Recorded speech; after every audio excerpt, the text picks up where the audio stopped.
Hey everybody, welcome back to the Thinking Crypto channel. I want to talk about XRP and Ripple today and the Relist XRP movement. We're going to break down quite a few things. Before we do, go ahead and hit that thumbs up button, leave a comment below, and hit the subscribe button if you're new here. It helps support the channel and it doesn't cost you anything. Guys, friendly reminder, I have a free weekly newsletter. All crypto knowledge and insights, no spam. Be sure to sign up, link in the description. Now, I want to set the foundation here before I go into this. So those of you who are new to the channel, you understand the position I'm coming from when I give my perspective on this situation. I hold XRP. It has been my number one and the large majority of my portfolio for years now. Those of you who've been subscribed for years, you know this. Those of you who are channel members have access to this Google Sheets here breaking down my portfolio. And since the SEC lawsuit, I have not sold any XRP. I've been holding because I do believe Ripple will come out of this victorious, and I believe XRP will do well long term. Now, you may say, well, how do you know that? Well, I've done my research, and to give you some additional context, I've interviewed folks from Ripple as well as regulators. For example, last week I interviewed Ripple's CTO, David Schwartz. Many of you saw that interview. If you didn't, I'll put a link in the description. I've interviewed Hester Pierce, commissioner at the SEC, known as Crypto Mom.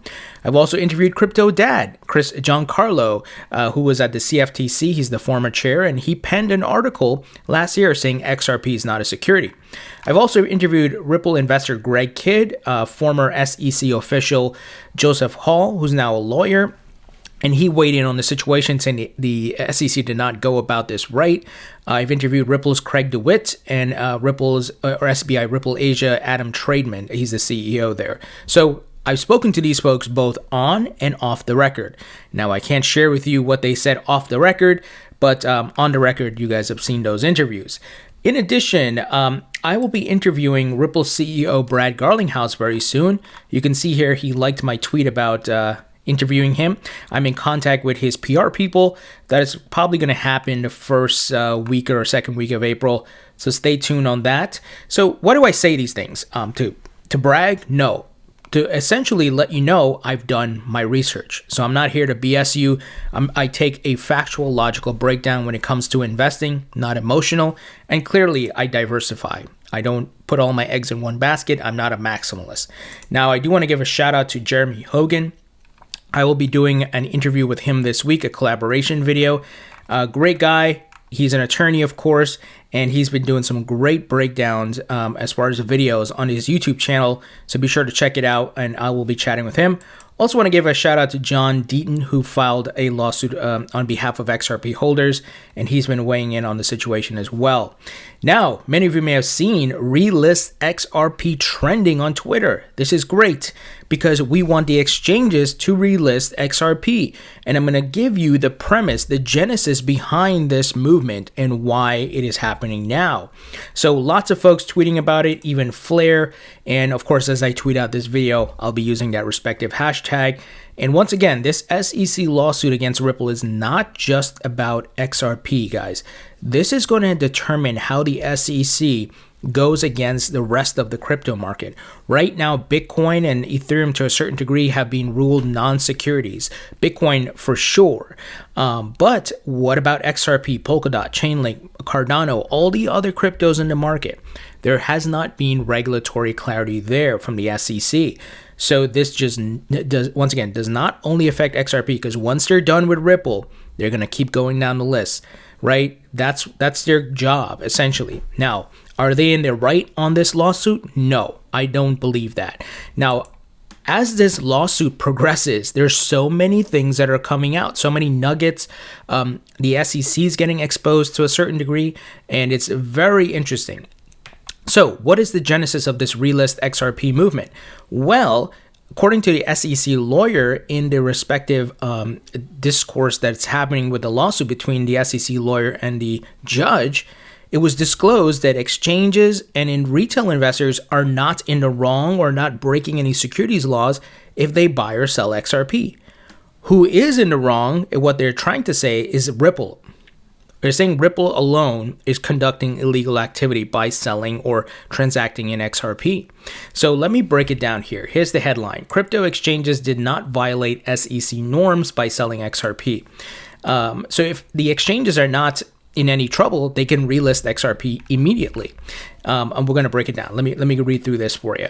Only Ripple and employees of Ripple can sell XRP illegally. The latest hearing on the SEC's lawsuit against Ripple managed to catch many headlines, which indicates possibly good days coming in for Ripple. Jeremy Hogan, partner of Hogan & Hogan, an American-British law firm, was one of the attendees of the hearing. In his YouTube video stating the current hearing as a bombshell-dropping discovery hearing, Hogan shed light on important points discussed. Mr. Hogan in the video stressed two major points that were the spotlight on the entire hearing. The first event was a small discussion about the cryptos, specifically XRP, in between Magistrate Judge Netburn and Ripple's lawyer Matthew Solomon. During the hearing, the judge interrupted Mr. Solomon saying, "My understanding about XRP is not only does it have a currency value, but it has a utility, and utility distinguishes it from Bitcoin and Ethereum." No doubt Mr. Solomon disagreed. So it looks like they made a mistake here. It's not Ripple's lawyer, it's the SEC's lawyer, Matthew Solomon. So no doubt Mr. Solomon disagreed, yet it was pretty clear that the judge also has done some research about XRP. And the second most important statement coming from the SEC attorney raised many eyebrows. About halfway through the case, Judge skeptically made a remark to the SEC attorney. She asked whether everyone who sold XRP sold them illegally. To this, the SEC's lawyer replied on record, "No, under Section 4, only Ripple and affiliates of Ripple can have sold XRP illegally. Therefore, the SEC made it very clear, other than Ripple and its employees, no individual exchanges or any other platform violate SEC guidelines by selling XRP." It's a pretty huge statement that can relist XRP on all exchanges in the US. Absolutely. And I'm hoping as we all tweet out relist XRP, the exchanges take note, Coinbase, all these folks who did what they had to do. I'm not mad at the exchanges because they're businesses at the end of the day. They have to mitigate risk. And there was a risk when the SEC made this move because the SEC did not give this respective clarity at that point. And it caused a trickle-down effect, a ripple effect, no pun intended, where you all of a sudden the SEC pulls the trigger on this, doesn't give specifics. They're just, here's a lawsuit. These exchanges are just looking to protect their businesses, right? They're businesses at the end of the day. And they pause XRP trading, some delisted it, and so on and so forth. Once again, nothing against the exchanges, but I'm hoping this clarity, gives them the confidence to say, okay, we're not in the trouble here. We're not in an area of risk because it's only about Ripple. Now, that's one thing, right? Get the exchanges to list it and so on and so forth. Now, is every transaction, everything Ripple does with XRP as a part of breaking securities laws? Absolutely not. And I think we've gone over that ad nauseum on this channel, right? I mean, you look at the different factors. The SEC filed this complaint 8 years after XRP was created, 5 years after the DOJ and FinCEN categorized XRP as a virtual currency, and after more than 2.5 years of investigation during which the SEC allowed defendants to continue to distribute XRP, allowed the XRP open market to grow, and allowed millions of market participants to rely on the free and efficient functioning of that market. There are people today who hold XRP who have no idea what the hell Ripple is because they could have been given that XRP for free through different avenues of winning something, or someone gifted them something, or they earned it through Coil, and all these web monetization things. So it has gotten to a point where there's much distance between XRP and Ripple from a market perspective, right? And if exchanges and liquidity providers sell it, it has nothing to do with Ripple at that point. because they already have the XRP and they're selling it, right? So there's secondary markets and all of that. So obviously, I think you guys get that. I don't think I need to go break that down detail by detail. But the fact that XRP is out there, and I see the SEC is saying that XRP itself is not a security, but rather Ripple, their activities, it makes it them in violation of securities laws. And Hester Pierce hinted this in my interview with her, if you guys have seen that. So be sure to check it out. Link will be in the description. And I get it, but is XRP a security right now? Or the transactions, what Ripple is doing right now, a security? No, because the XRP ledger is so much more decentralized. There's so many companies building with XRP now. It has nothing to do with Ripple, right? We've seen just many companies out there building on the XRP ledger, looking to do different things, and that is separate from what Ripple as a company is doing. Now, I keep it real with you guys. Do I believe Ripple is in violation of securities laws going back from to 2012 and 2013, possibly 2014? Yes, I do believe that, right? But once again, not today. It's kind of ludicrous, kind of asinine to say today that's the case. But I believe in the initial onset of how they distributed XRP.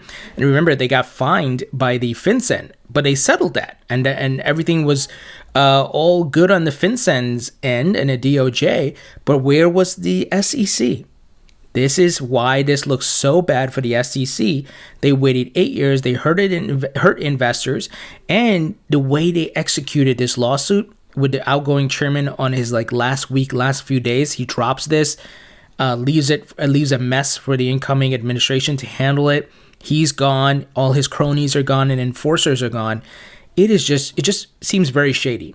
Now, I don't like to get involved in conspiracy theories, but I do believe in reality, and I understand politics, and I understand money, I understand lobbying, and I do believe Jay Clayton has huge connections to Wall Street. He obviously, if you go look him up, and I think to a certain degree that this was a hit from the traditional financial banking world, who they don't like Bitcoin, they don't like XRP, they don't like a crypto because they don't have control of it, right? And they don't want to see a company like Ripple become very valuable. Now, are they going to be able to stop this? No. Disruption is happening, right?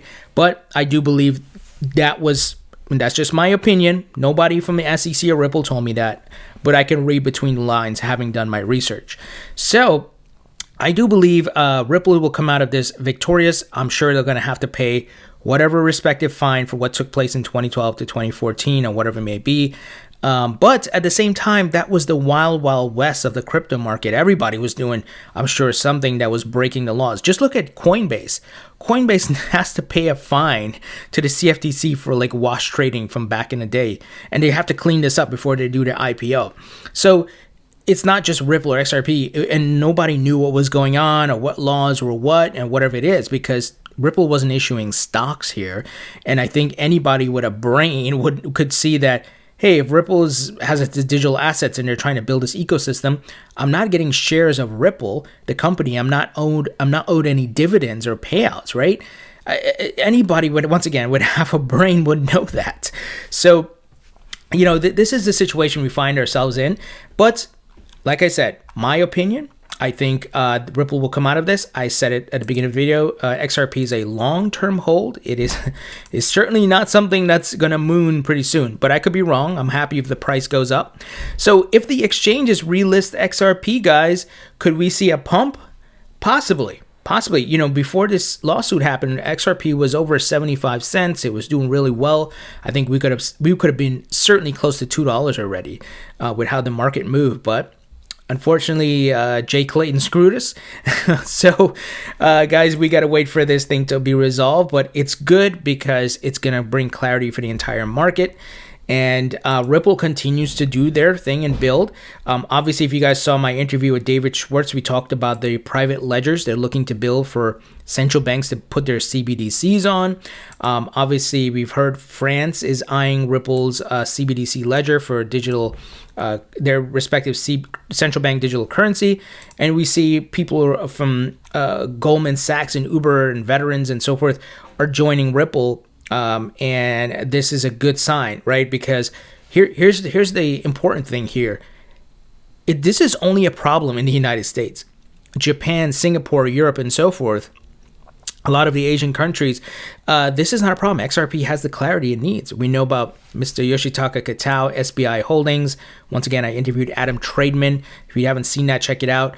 They're bullish. They're trying to build and get things going. But obviously, the U.S. is the largest capital market. So can Ripple and XRP succeed overseas in the other parts of the world? Of course. However, we would need the clarity here in the United States to get the floodgates opened, right? Some of the biggest banks are obviously here in the United States. So this is where we're at.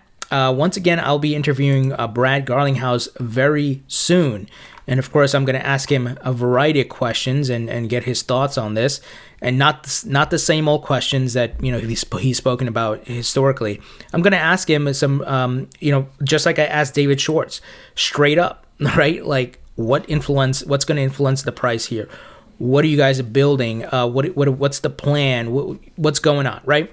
So if you have questions, leave them in the comments section, and I'll be sure to start putting those together to speak to Brad. So guys, what do you think? If XRP gets relisted on Coinbase and these other US exchanges, well, I shouldn't say relist because it's already there. It's just a matter of opening up the trading again. Do you see the price pumping? I think it's possible. Will it go beyond $1? I don't think so. I think it'll probably go to maybe 80 cents, right? I don't know, something along those lines. Certainly, no one here has a crystal ball, but we can certainly speculate a bit here, and I think we could certainly see a pump for sure. What the top is, I don't know. So leave your thoughts and comments below. Hit the thumbs up button, share this video. And once again, guys, make sure you got that notification bell enabled because I'm going to be interviewing Brad and some other folks as well. Thank you guys for your support, and I'll talk to you all later.